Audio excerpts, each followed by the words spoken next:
Good morning mga kaibigan, nagluto tayo ng Bicol Express. Ito na yung ating Bicol Express. Ito paluto na, timplado na ito mga kaibigan. Nilagyan na natin lahat. Ayan.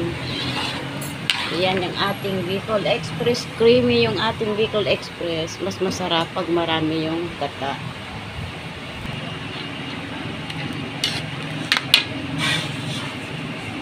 Maglagay na tayo na dagdag natin pangpaganda sa ating Bicol Express, luya, sibuyas dahon, at saka red bell pepper.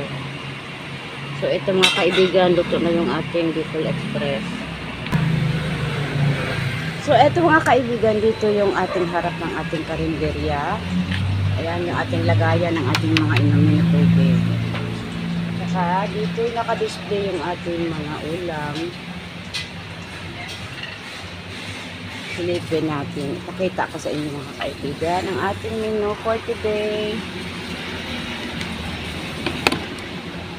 Pritong galunggong. Mayroon tayong fried chicken.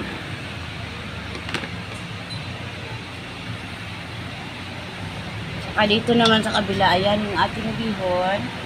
Pansit bihon, araw-araw po mga kaibigan, yung ating pansit bihon dahil nahanap natin mga customer pang almusal. Yan naman yung ating ayan, ginataang sitaw kalabasa.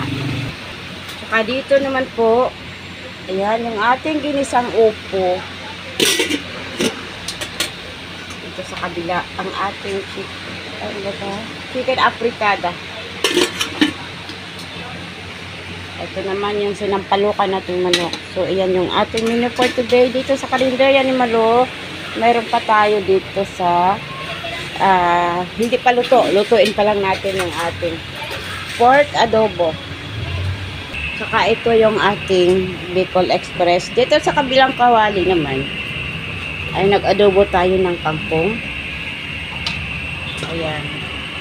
Yan nakalagay na.